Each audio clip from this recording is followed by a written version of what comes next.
Good day everyone. So in this report, we will explore and analyze several key types of leadership. We will analyze their function, advantages, disadvantages, and how they are applied in different industries. So, what is leadership nga po ba?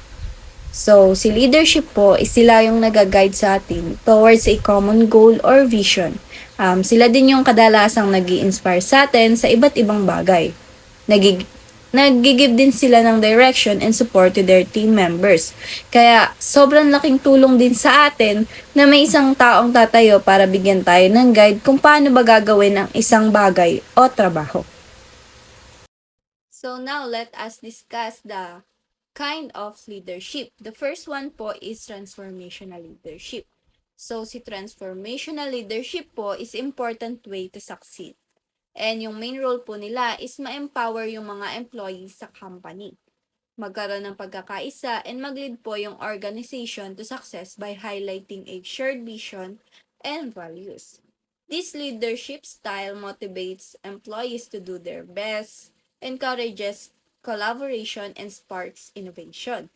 So, sa pamamagitan nga po ng teamwork ng mga empleyado sa isang task, at sa pagbibigay po natin ng support to them na ma-adapt nila yung changes sa isang bagay, transformational leaders can greatly improve the organization performance and efficiency. So, the example scenario in hotel is while the hotel daw po is being renovated, the general manager leads the team with a style po na mai-inspire sila.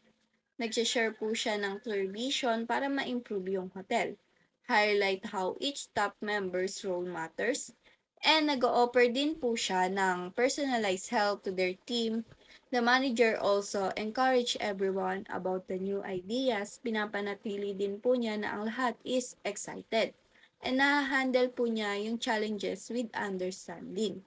So, this approach boosts the team's morale and confidence, leading to a successful renovation and making guest experiences even better. So, the next scenario naman po is in tourism industry.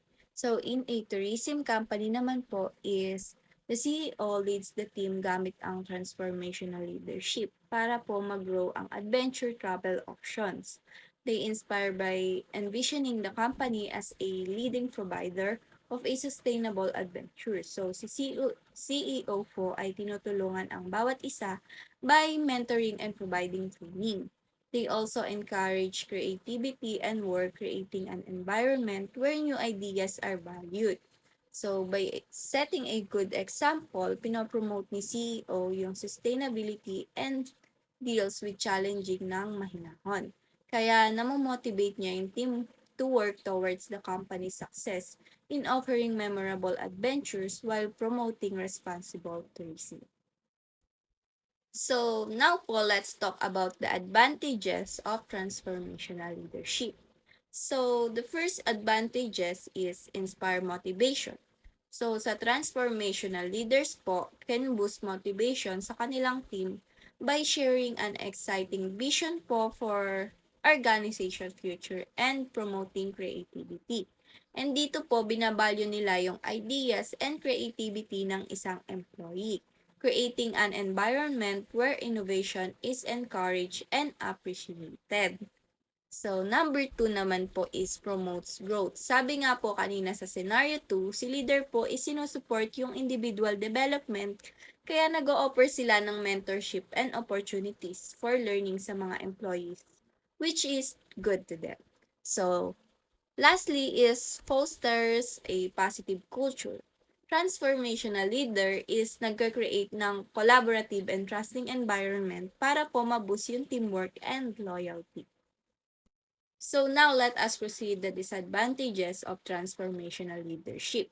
Number 1 is dependency on leader. So team members may rely too much on the leader, kaya marereduce yung mga kakayahan nila to work properly and also sa decision making. Number 2, potential burnout. So dito po is may chance na ma-experience ni leader yung burnout from investing too much time and energy in supporting their team. So, lastly is resistance to change. Dito naman is yung mga team members may resist new ideas or method. So, mahahadlangan nito yung progress and growth ng isang hotel. Democratic leadership. Ang democratic leadership wala rin as participatory leadership. Yung mga hospitality leader ay madalas na humingi ng tulong at involved from their subordinates. Kaya ang function nito ay involve ang mga team sa process ng paggawa ng decision. And inaalaw nila ang mga ito na magbigay ng mga idea, opinion, and feedback. Sa pamagitan po ng mga paraan na ito is pinapalakas nila yung collaboration to others. And they empower team members. Especially pinopromote nila yung mga sense of ownership and responsibility. Scenario 1. Scenario po sa hotel during staff meeting. Yung department heads po is sinatasan na mag-select ng team for upcoming guest event. Kaya si general manager po ay nag-facilitate ng democratic decision-making process na inaalaw yung bawat department na mag-present ng kanilang proposed team through open discussion and voting. Kaya yung mga team po ay nag-agree sa team and match the hotel brands and guest preference the most. Scenario 2. During a strategy meeting at a travel agency, yung mga employee ay naatasan na mag-select ng mga destination na may i-feature sa upcoming travel brochure. So each employee is given the opportunity na mag-propose ng destination at mag-provide ng reason para sa choice na mapili nila. Through a democratic voting process, the team decide on the final list of destination. Consider factors like customer demand, market trends, and cultural relevance.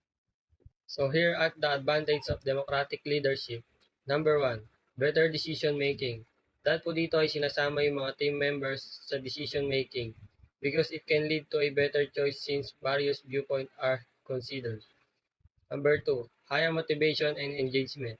Dito po ini-empower natin yung mga team members na mag-participate sa decision making para na rin magkaroon sila ng motivation to create a sense of ownership and commitment.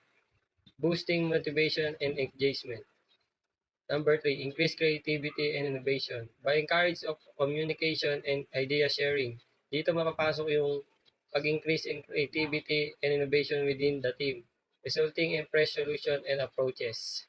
Disadvantage of democratic leadership. Number one, time consuming. Sa decision making, medyo babagal talaga and mako-consume masyado yung time because it required input and agreement from multiple team members.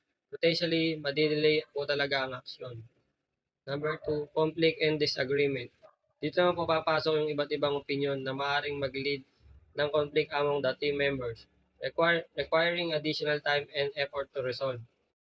Number three, lack of clarity. Putting too much focus when it comes to participation and consensus building might cause leader to be less clear or assertive, leading to uncertainty on indecision. Strategic leadership. The function of strategic leaders is para mag-guide yung organization by setting clear goals and plans for the future.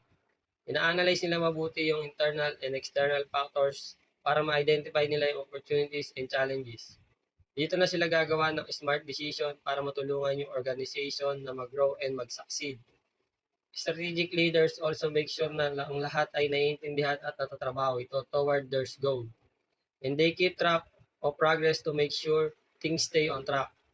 And also, ini-encourage nila ang innovation and improvement para makip yung organization to be competitive in a changing world. Here are the scenario in hotel. The general manager of a hotel ay naatasan na mag-develop ng long-term strategy para ma-improve yung guest satisfaction and ma-increase yung revenue. Kaya they carefully study market trends, customer feedback, and competitor strategy to make gather insight.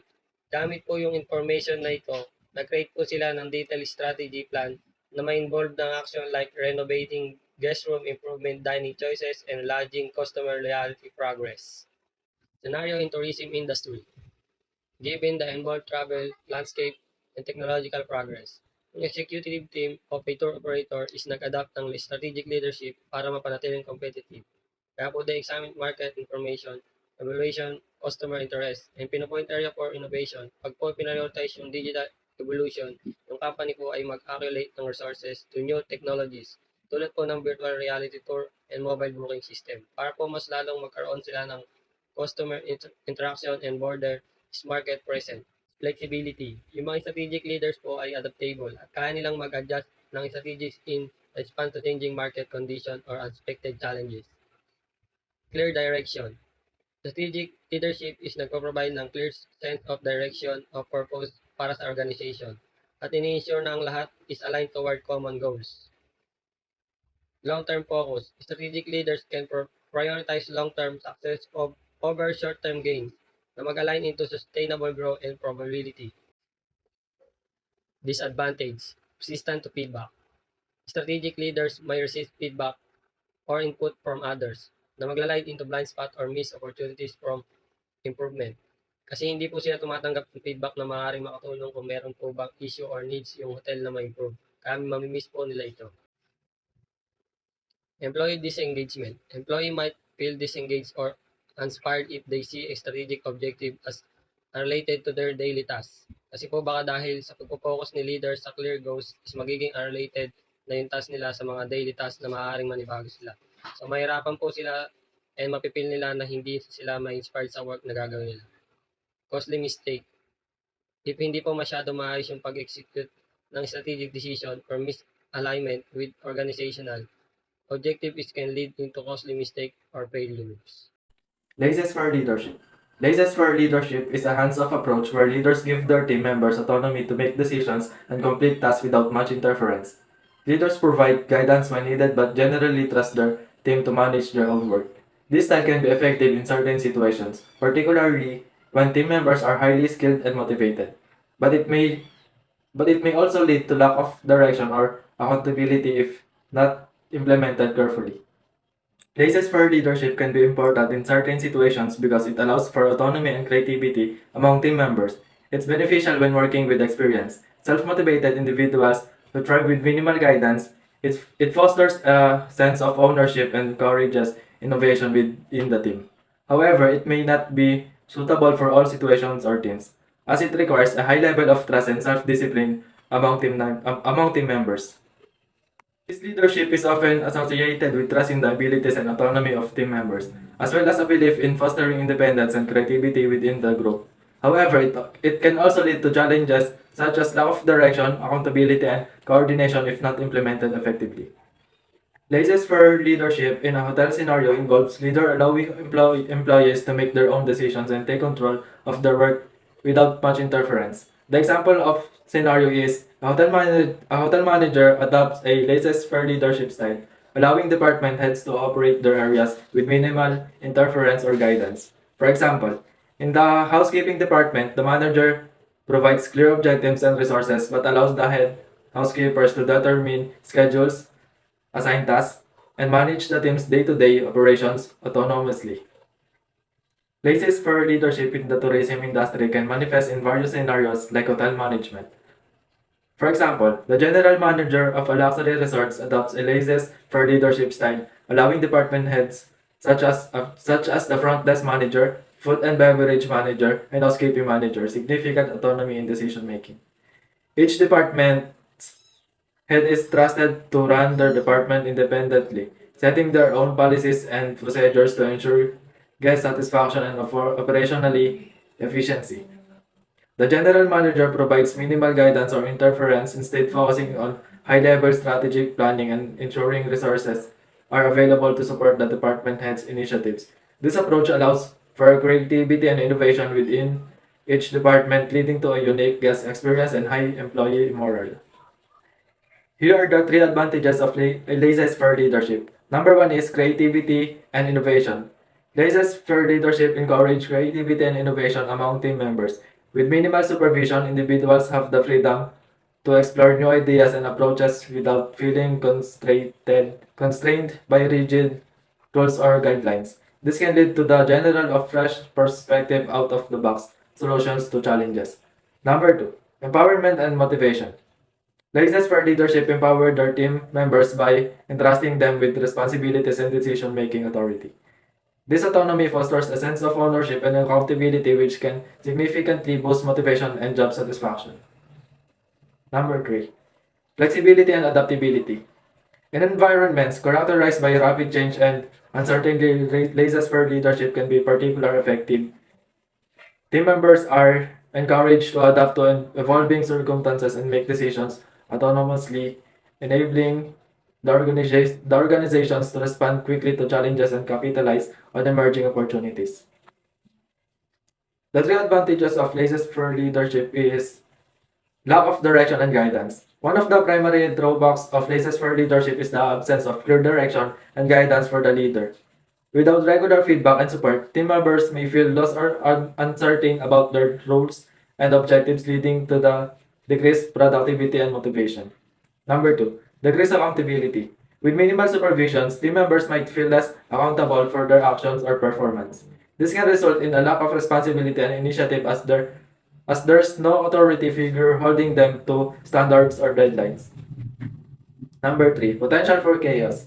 In certain situations, places for leaderships can devolve into chaos, especially if team members lack of necessary skills or motivation to work independently. Without proper structure and support, projects may fail to progress or meet objectives.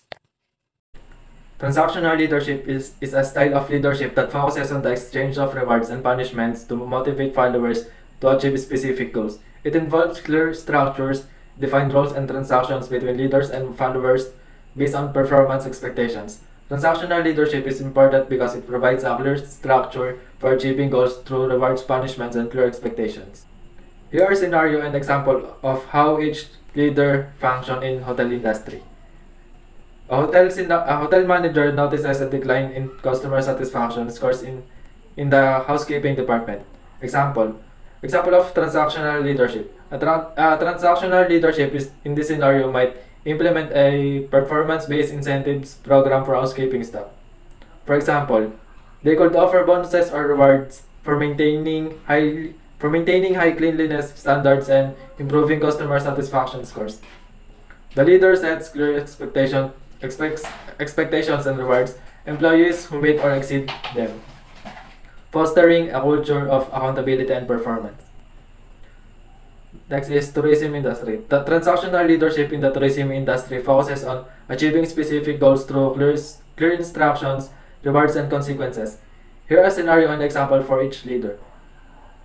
Increasing sales revenue. Example with Leader A. Leader A sets clear sales targets for the tour operators and offers a commissions for every booking made. They establish regular performance reviews and reward top performers with bonuses or incentives. Employees are motivated to meet targets to earn rewards, leading to increased sales revenue.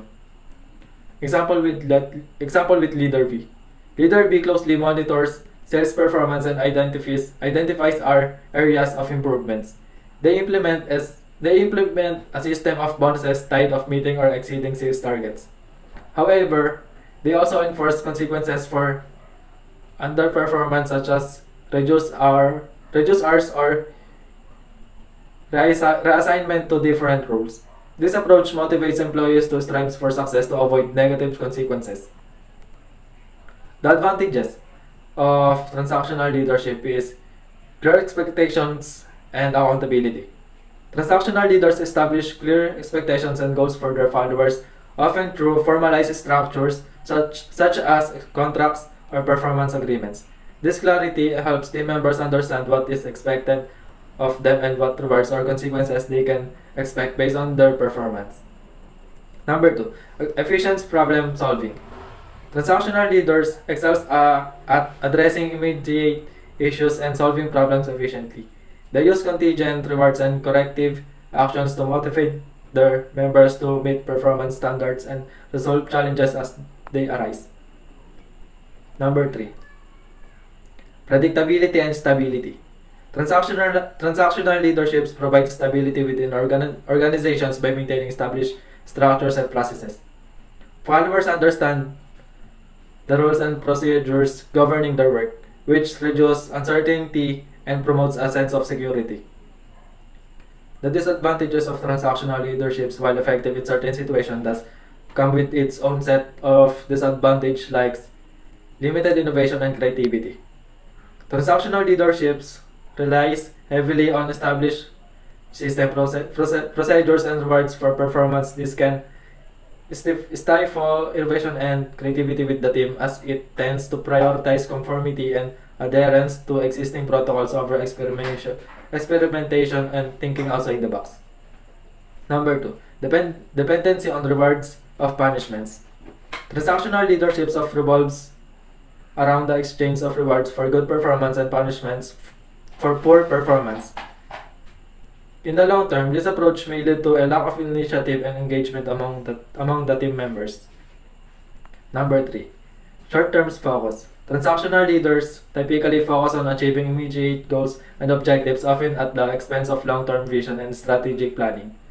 This short-term orientation may hinder the organization's ability to adapt to changing environments and anticipate future challenges. Autocratic leadership. Autocratic or authoritarian leadership refers to the leadership or management style in which leaders have a complete control over decision making. Advantages: reduce employee stress, improve productivity, ensure fast decision making. Disadvantages: create dependency on the skills of the leader, create a lack of trust, lack of creativity. Autocratic leadership, hotel industry, general management of a hotel dictates all decision regarding the staff schedule, including shift and duties, without consulting employees, and they much follow it. Tourism industry, the owner of the tour company makes a unilateral decision about tour itinerary and activities. Bureaucratic management, bureaucratic leadership are paradise and best suited to administrative organization where rules must be followed and a hierarchy must be established. Advantages: orderliness, establishment, specialization. Disadvantage: lack of creativity, dependency on the rules, inflexible structure.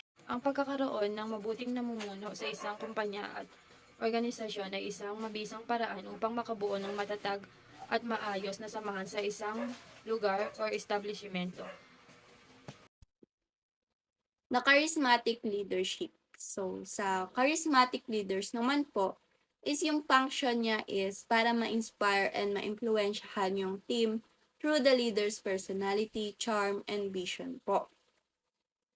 So, typically, yung personality ng leader na ito is they have a great communication skills, confidence, and clear vision for the future. So, dahil dito, mas lalong nai-inspire yung team niya to work with them and makukuha ni leader yung loyalty, trust, and admiration nila. So, the example scenario in hotel po is, in a hotel po, they facing tough times. So, syempre, unhappy yung mga staff and yung mga guests is dissatisfied. So, the leader step up with charismatic leadership style. Then, after that, nagkaroon ng meeting, shinare ni leader yung bright picture of the hotel's future, stressing the importance of top-notch service and unforgettable experiences for guests. And shinare niya din yung personal stories niya, tsaka pinapakita niya yung understanding in these challenges. Syempre, mabubus yung spirits and confidence ng lahat and making everyone feel proud and capable of overcoming obstacles. This creates a positive atmosphere where ideas are welcome, staff feel empowered to contribute. Syempre, yung result ng lahat ng yon is the team becomes more motivated and dedicated to providing excellent service. Guest satisfaction goes up and the hotel turns things around, showing how powerful charismatic leadership can be in inspiring and uniting teams towards success. So, sa scenario 2 naman po is tourism industry. So, in a tourism company facing challenges due to changing travel trends and stiff competition, kaya yung CEO ginamit niya yung charismatic leadership to inspire the team. So, nagsisimula na yung wide meeting and the CEO shares a vision of becoming a leader in sustainable travel experiences. And ine-emphasize niya kung ano ba yung importance of preserving local cultures. Kaya nakipag-communicate siya with employees para na rin mabuild yung confidence and optimism nila. Kaya si CEO in-encourage collaboration and innovation and nakikipag-cooperate sila with team members para i-celebrate yung success nila. So, bilang result, yung team becomes more motivated and committed to delivering unique travel experiences. Under the CEO's charismatic leadership, so the tourism company thrives, attracting loyal customers and earning accolades for its commitment to sustainability. Now let us proceed in the advantages and disadvantages of charismatic leaders. So the advantages is one, emotional connection. So charismatic leaders is nagbibuild ng strong emotional connection sa kanilang followers para na rin maklaim nila yung loyalty, trust, and sense of belonging within the organization. Two is rapid decision making. So si charismatic leaders are often decisive and confident sa kanilang decision making. Kaya naglilid ito sa mas mabilis na responses sa mga challenges and opportunities para na rin ma-allow yung organization to adapt more effectively to changing circumstances. So, three is crisis management. So, syempre, sa panahon ng crisis or uncertainty, yung mga charismatic leaders ay nagpo-provide ng reassurance, stability, direction sa kanilang team para na rin matulungan na makalm yung fears and to inspire confidence in the organization's ability to overcome adversity. Now let us proceed in the disadvantages of charismatic leaders. One is lack of accountability. So, syempre, si charismatic leaders is maaaring i-prioritize yung sarili nilang vision and personal charisma over sa objective analysis and sa pagpapasya. Syempre, maglilid yun to a lack of accountability and oversight within an organization. Two is tunnel vision. So, si charismatic leaders is maaari silang maging sobrang focus sa sarili nilang vision and objectives na ino-overlook nila yung alternative perspective and innovative ideas from team members. Siyempre, maglilid na mahahadlangan yung creativity and organizational adaptability. So, lastly is the succession challenges. Siyempre, kapag si charismatic leaders is umalis or nag-step down from their position, magiging challenging para sa organization na maghanap ng suitable na kapalit para ma-maintain yung same level ng charisma and kung paano niya may inspire yung mga followers niya. Kaya it can lead to potential instability and uncertainty. In summary, these kinds of leadership gives a different understanding of leadership across different industries. As we adapt to changing environments, the insights gained from studying this leadership style will continue to be valuable asset for leaders aiming to drive positive change and success within their organizations and beyond. Thank you.